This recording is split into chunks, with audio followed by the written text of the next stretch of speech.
What up, my friends? It's December 29th, 2012. It's snowing. It's very cold here in Tennessee. I'm standing out in the garage right now, relaxing a little bit. Wanted to make a little video. Hadn't made one in a couple days. And got a lot of thoughts on my mind. I see a lot of suffering people around me. A lot of people, like I made on the last video about overeating during the holiday, but that's me. I eat a very good diet, very clean diet. I can feel every little effect I put in it. Everybody else, they eat like this all the time. Then the holidays, they triple it and double it, what they normally do. And I've seen a lot of sick and suffering people the last few days. It's insane. I almost got a little bit myself. I got a little in my throat. But anyways, I'm drinking the juice. You know how it is. Anybody who watches this channel. I make these videos to basically let this stuff out and look at myself in the mirror. I mean, that's basically my purpose of making the videos. Just, I gotta let this out. Anyways, what I wanted to make on this video, just thinking of all the suffering people. I read an article earlier. Everybody who does watch this channel knows this is the free MJ channel. I do talk about specific topics on the MJ subject, and I do relate it in a very broad sense. It may be too broad for some it may be right on. I don't know. I don't claim it to be right or anything. It's what comes out of me. I can't help it. But what I was reading was an article that said, is cannabis, marijuana, a exit drug? Alright, well see, it's always, in my opinion, ever since I've been a little kid, since they brought dare officers and stuff to us in school and started teaching us what drugs were, they always called it a gateway drug. If you did that one, you would do all the other ones and get hooked on the other ones and just die or whatever. Which, it may be true, I don't know. But that's what we've always been taught. It's a gateway drug. Once you do marijuana, you're going to do everything else. When this article, what it was talking about was people who were addicted to opium-type medicines, such as Oxycontin, different things like that, Xanax. It was talking about all these different medicines. It was, what we call medicines. I don't know if they're medicines. I don't do any of them. But it was saying that people were using cannabis.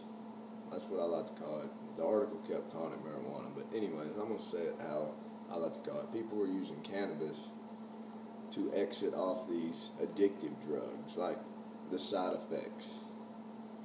Which I've always wondered about that. I've always wondered because I actually went with a couple friends before who are doing good now. I mean, don't necessarily agree with this whole thing this way, but they were getting off drugs by going through a methadone clinic type program, and like I said, they both were successful. It was just a pretty wild experience seeing how all that works. But I've always wondered at the same time, people like who are addicted to these drugs and really need something to get off of them. They need something to step off of them, because when you just quit taking them, you're going to get the six. I mean, you're going to get sick, then, people get really bad withdrawal symptoms because they are physically, psychologically, and mentally addictive. And that's how they're designed to be. And we all need to realize that. Even Tylenol and stuff, we get so used to taking this stuff. And it's just, it's sort of an addiction because we're just used to taking it. And we want to get clean. We all want to get clean, but I've always wondered about cannabis oil, using the oil, not smoking it or whatever, people coming off. I don't think that's how we need to be really doing it. And like I've said in some videos, they've proven that smoking it does have medical effects. I mean, positive ones. So anyways, but I'm talking about using the essential oil from the plant, just like you would a lavender or rosemary, or them essential oils are amazing. Well, using the essential oil from the cannabis plant, and I think that would be the stepping stone off. But that's what this article was basically clarifying, and it's, to me, that's awesome. So is it a gateway? This was called an exit drug. I think it is a gateway, because you think if somebody's addicted, when you're addicted to something, you're in hell. You're imprisoned.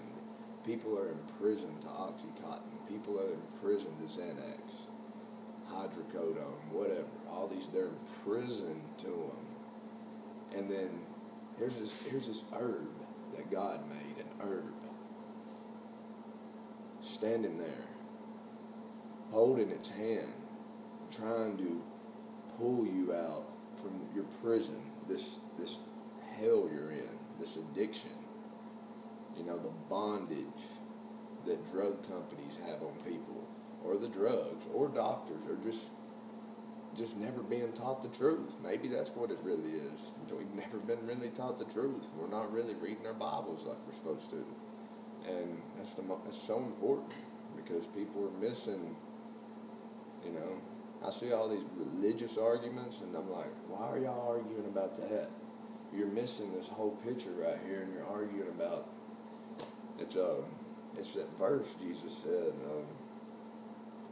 strain out the gnats and choke on the camels, or something like that, It's like, what about this? This whole big picture we're missing.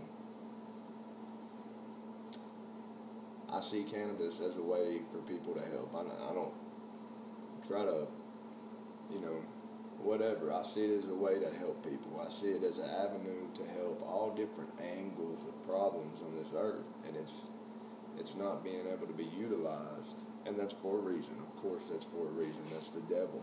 That's the devil. And it boils down, he wants your faith. Which that him getting your faith is you doubting God. You doubting that God would have an exit. When he says he promises he will provide an escape for his faithful. Well, why, when his faithful get sick, do they turn to all this other stuff and then get sicker? He promises an escape. It's there. It's there for everybody, but you got to actually accept it. And the more you keep not accepting it, the further it gets away. But it's always still there. It's always still there. I don't think it's never too late. I think that's the point of what all Jesus did do by resurrecting Lazarus, pulling him out of the grave. I mean, he knew what was up. And I ain't saying we can do all that, but I'm saying if we'll obey, amazing things can happen. And I'm talking to myself, because I'm trying to obey better, but I mean, I fall off. I fall off a lot, and you got to be hard on yourself. I try to be hardest on myself. I want to help others. I want to be able to help others. In Tennessee, we're really not allowed, but then at the same time, I see that, my job is fighting the fight. It's just pursuing, and, I don't, it's just knowledge. We gotta spread knowledge, and really more about Jesus. I mean, really more about him, what he did. When he gave the parable of the Good Samaritan, when it talks about pouring wine and oil on the wounds and healing him and wrapping him up and doing that, we need to really listen to that. Or no, people say, oh, that's just what they did 2,000 years ago. Yeah, that's what the Lord Jesus Christ did. We need to be doing it again, and we need to be doing it now, and more abundantly now. That's to me what the end of the world really is getting back to them roots, getting back to planting them seeds of righteousness and healing the world, because we can.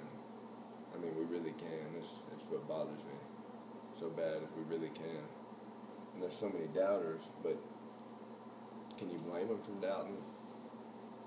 I mean, I look around, I see God everywhere, but with all the evil, with the amount of evil, and the way some people have grown up, the way some people have been treated their whole life, I've been lucky and blessed. That's why I got to give. That's why I got to figure out how I can give. And I'm trying to figure that out. I'm failing, but I'm trying.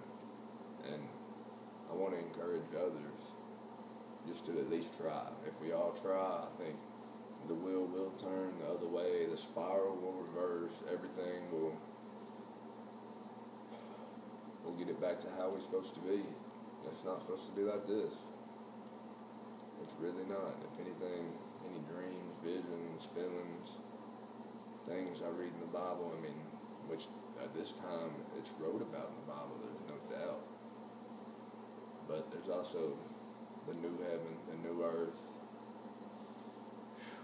and them revelations that Daniel wasn't even allowed to receive. It's got to happen. And I think that's also what's happening. I think it's unfolding together. And the sheep and the goats are being divided, and it's free will. God gave us free will, and it's up to us. Well, where are you going to go in the division? Where are you going in judgment? I mean, where are you going? A lot of people don't care. A lot of people don't want to talk about it when it gets down to judgment, but it's going to be a sad day that day for a lot of people, and I don't want to be one of them. It says there'll be a lot of weeping and gnashing of teeth, and I don't want to be one of them, but the people going to heaven is actually going to hear that, but all tears will be wiped away from our eyes once we're in heaven. So I mean, I think we may actually hear that the way the Bible reads, hear the weeping and gnashing of teeth going to heaven and start crying ourselves, and then it'll be wiped away once we're there. I feel that from how the Bible reads, and that's I want to be going to heaven. I want my tears wiped away. It's not supposed to be like this, but at the same time there'll be a new heaven and a new earth, and I know I'm here right now on the earth. I'm alive, and helping others and serving is what a Christian, that's what somebody who believes and has love in their heart, that's what they do. That's what they want to do. And it's what fulfills you. That's what really pays. Even if you don't get money or whatever, I mean, you're going to get blessed. That's what I've realized, and I just need more. I need more faith to pursue in it and quit doubt myself. And I think that's where a lot of people who do get, going back to what this topic was on, which was addictions, a lot of people get addicted and they doubt that there's an exit. They doubt that they stay addicted until they lose everything. I've met at our meeting 2 weeks ago a guy from Alabama. I mean, he said he got addicted to pain pills and he broke his back, and he just got addicted. He was talking about how they changed everything, mentally, physically, everything. Lost his whole family and children and just wrecked his whole life due to his addiction, and he got hooked on them just by being prescribed them normally. He took the normal dose and everything, but he went into real detail. It was a pretty wild story, but then it turned to how he used cannabis to get off and how he got everything back, and how, I don't know, to me that's redemption. I mean, it's what it's supposed to be, but a lot of people ain't getting that. And there's so many good people which I know God has a plan. Everything's for a reason, whether it's just to inspire others so it will quit happening and more people will get more fired up, but we've all lost a lot of good people, and it's not right, especially when you know how evil some of these powers are and what's going on. That's why we just got to preach the truth. We got to preach it and know God will take care of us. Know it. I appreciate everybody watching. I'm going to get out of here. Have a good night. Peace and love as always. Try to do something good for somebody. I'm going to try to. I mean, I'm trying to really get this plan together. I just need to start small, but it's like I think all these big ideas. I just need to start small, and then maybe it'll blossom. Because you know what the mustard seed is? Just the smallest seed turned into when am I ever going to get that?